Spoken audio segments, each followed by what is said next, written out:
इस वक्त की बड़ी खबर बता रहे हैं, झारखंड विधानसभा चुनाव से पहले सियासत, हेमंत सोरेन की उम्र पर बवाल। 2019 से 24 के बीच 7 साल बढ़ी हेमंत सोरेन की उम्र। बीजेपी ने हलफनामे पर उठाए सवाल। 2019 में सीएम हेमंत की उम्र थी 42 साल। 2024 में सीएम सोरेन की उम्र 49 साल। महाराष्ट्र के साथ साथ झारखंड में होने हैं विधानसभा चुनाव जीतने के लिए राजनीतिक दल लगातार कमर कसे हुए हैं। इस बीच झारखंड के मुख्यमंत्री हेमंत सोरेन की उम्र को लेकर नया विवाद शुरू हो गया है। सीएम ने बरहेट सीट से नामांकन पत्र दाखिल कर दिया है। हेमंत ने जो नामांकन पत्र दाखिल किया है, जो हलफनामा दाखिल किया है, उसके मुताबिक उनकी उम्र 5 साल के अंतराल में ही 7 साल बढ़ गई है। इस पर बीजेपी ने पूछा है कि आखिर वो 5 साल में 7 साल कैसे बढ़ गए। दरअसल 2019 में हेमंत के नामांकन पत्र में उनकी उम्र 42 साल बताई गई थी, लेकिन इस साल उनकी उम्र 49 साल बताई गई है। असम के मुख्यमंत्री और झारखंड प्रदेश बीजेपी के सह प्रभारी हेमंत बिस्वा शर्मा ने कहा, मैं तो कहता हूं कि हेमंत सोरेन का नामांकन रद्द नहीं होना चाहिए, जनता ही उनको हराएगी। तो झारखंड में विधानसभा चुनाव होने हैं और उससे पहले किस तरह से यहाँ पर सियासत गरमाई हुई है। हेमंत सोरेन जो कि झारखंड के मुख्यमंत्री हैं और एक बार फिर से चुनावी मैदान पर है, भारतीय जनता पार्टी के निशाने पर आ गए हैं। और इस खबर पर ज्यादा इंफॉर्मेशन के लिए हमारे साथ जुड़ चुके हैं राजीव मोहन, हमारे सहयोगी। राजीव, उम्र का ये जो बवाल देखने को मिल रहा है, हकीकत क्या है? अचानक से 5 साल में 7 साल की उम्र का फासला, क्या पहले गलत इंफॉर्मेशन हलफनामे में दाखिल की गई थी या फिर इस दफा? देखिए, ये झारखंड के लिए कह सकते हैं कि बहुत बड़ी खबर है। अगर खुद मुख्यमंत्री के उम्र के लेकर विवाद हुआ है तो एक कह सकते हैं बड़ी घटना है। इस मामले में जिस प्रकार से दिया जा रहा है कि 2019 में उन्होंने हलफनामे में 42 साल का उम्र दिखाई और अभी वो 49 साल दिखा रहे हैं, तो ये 2 साल का गैप है। लेकिन अब यह है कि यह पूरा मामला सीधे सीधे चला जाता है चुनाव आयोग के प्रयास को कि यही चुनाव आयोग की सही कह सकते समिति है या संगठन है जो ये तय करेगी या वो कर सकती है कि वास्तव में हुआ क्या है। लेकिन इनके उम्र को लेकर के दोनों तरफ से हमले हो रहे हैं, दोनों तरफ से जो है प्रहार किया जा रहा है। एक तरफ भारतीय जनता पार्टी कह रही है कि हेमंत सोरेन को इस पर जवाब देना चाहिए कि उन्होंने अपने हलफनामा में ऐसे कैसे लिख दिया और उनकी जो उम्र है वो 5 साल में 7 साल कैसे बढ़ गई। दूसरी तरफ झारखंड मुक्ति मोर्चा की तरफ से भी प्रहार किया गया है, पलटवार किया गया है और उनका कहना है कि सोच समझ के सब कुछ देख करके और हलफनामा दायर किया गया है, क्योंकि भारतीय जनता पार्टी को ऐसा लग रहा है कि वो हार जाएगी। ठीक है, मैं 1 मिनट रोकना चाहूंगी राजीव आपको। इस बीच हेमंत बिस्वा शर्मा ने क्या कुछ कहा है, पहले वो सुन लेते हैं, फिर रुक करेंगे आपका। आप उनको अगर हलफनामा देखते हो तो 2 साल अपने आप बढ़ चुका है।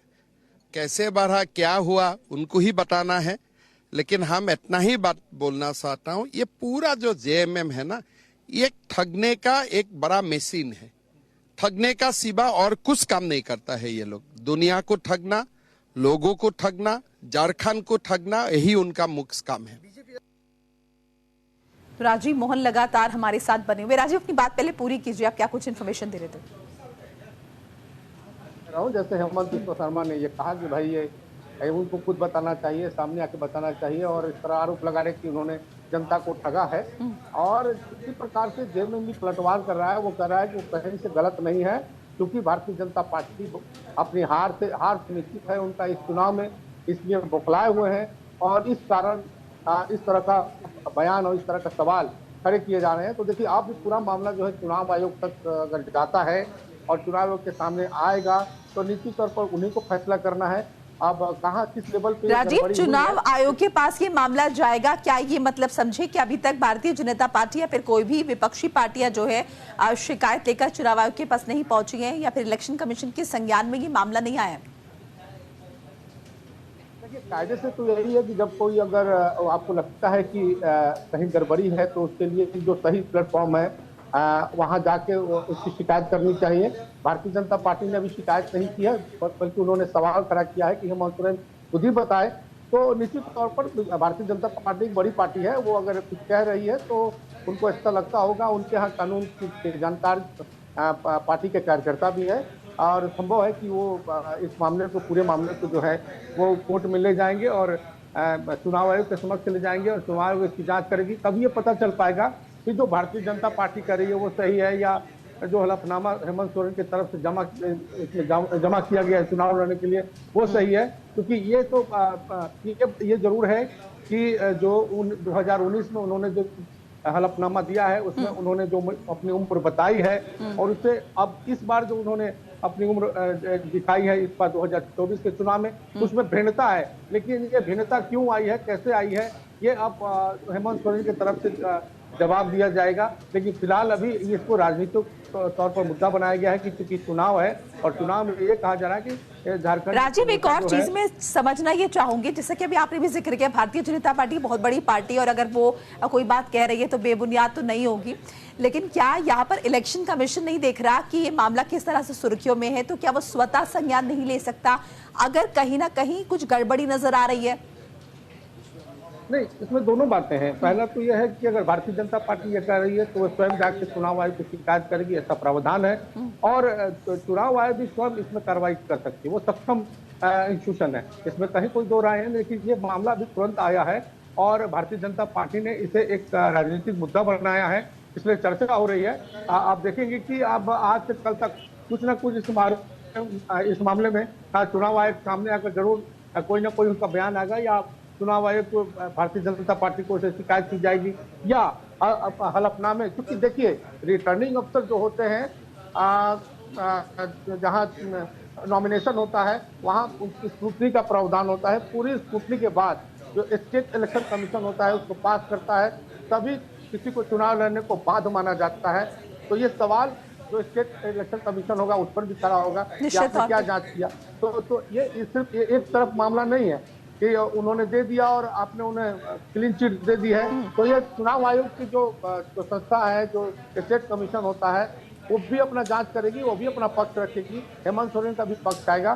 तो आज से कल में ये बातें सामने आ जाएगी कि वास्तव में सिर्फ राजनीतिक मुद्दा है या असल में कुछ बातें हैं। जी बिल्कुल, और ये भी हम आपसे समझना चाहेंगे कि हेमंत बिस्वा शर्मा ने जिस तरह से कहा है कि देखिए, मैं तो कह रहा हूं कि नामांकन रद्द मत ही करो, जनता ही उन्हें हराएगी, तो इस बात के क्या मायने निकाले? क्या उन्हें अपनी बात पे वो कॉन्फिडेंट नहीं है? जिस तरह की वो बातें कह रहे हैं कि हलफनामे में कहीं ना कहीं गड़बड़ी है, इसीलिए वो ये बात कह रहे हैं कि नामांकन रद्द होना ही नहीं चाहिए, चुनाव होने चाहिए और जनता हराएगी, या फिर अपनी जीत को लेकर बहुत ज्यादा कॉन्फिडेंट है भारतीय जनता पार्टी? किस तरह से देखें हेमंत बिस्वा शर्मा की इस स्टेटमेंट को? सकता है कि क्योंकि वो पॉलिटिकल नेता है, तो चुनाव का माहौल है, चुनाव का मतलब हर नेता किसी पर जब तंज कसते हैं, कटाक्ष करते हैं, तो उनका कुछ इस तरह का बयान होता है। लेकिन मुझे लगता है कि ये वाजिब नहीं होगा अगर भारतीय जनता पार्टी अगर ये सवाल उठा रही है कि उन हेमंत सोरेन ने गलत हलफनामा दायर किया है, तो निश्चित तौर पर उनको चुनाव आयोग जाना चाहिए। क्योंकि ये सिर्फ भारतीय जनता पार्टी की बात नहीं है या हेमंत सोरेन की बात नहीं है, झारखंड मुक्ति मोर्चा की बात नहीं, क्योंकि जनता की बात है। जनता के बीच में जनता को वोट देना, जनता की वोट से सरकार बनती है। तो ये सिर्फ गॉसिप का विषय नहीं होना चाहिए। अगर कोई बात ये उठाई गई है तो इसे पूरी गंभीरता से उठाई जानी चाहिए और इसके अंत तक इसमें। राजीव, एक कम शब्दों में एक और चीज मैं जानना चाहूंगी, अगर इस बात में सच्चाई नजर नहीं आती, जिस तरह के गंभीर आरोप जो है बीजेपी द्वारा लगाए जा रहे हैं, तो क्या इलेक्शन कमीशन उन पर भी कार्रवाई कर सकता है? क्योंकि जाहिर तौर पर सवाल यहाँ पर इलेक्शन कमीशन पर भी उठ रहे हैं। देखिए, कोई भी इंस्टीट्यूशन के पास एक व्यापक अधिकार होता है, ऐसा नहीं है। लेकिन सबसे बड़ी बात है कि इलेक्शन कमीशन को खुद भी इस पर देखना होगा कि आखिर किसी को चुनाव आयोग के लिए अगर वैध करार देते हैं, उसमें 2-3 दिन लगता है, स्क्रूटनी लगता है, नाम वापसी का समय दिया जाता है, 3-3 सेट में जो नामांकन का जो पेपर्स होता है वो जमा होता है। तो आखिर इलेक्शन कमीशन ने क्या जांच की है? और इलेक्शन कमीशन को बहुत भास्ट पावर है, चुनाव में तो उनको बहुत पावर होता है, किसी को कुछ भी कार्रवाई कर सकते हैं। लेकिन अब देखना है कि ये आखिर वास्तव में ये लिटरली गलत क्या हुआ है, गलत कहीं है भी या नहीं भी है, क्योंकि ये जांच करने का अधिकार सिर्फ और सिर्फ चुनाव आयोग को है और किसी कमीशन को नहीं। अगर चुनाव आयोग इसमें अपने आप को अक्षम मानती है तो फिर हाई कोर्ट, सुप्रीम कोर्ट जाते हैं। लेकिन मुझे लगता है कि जो चुनाव आयोग सक्षम इंस्टीट्यूशन है, संस्थान है, इस मामले को देखने के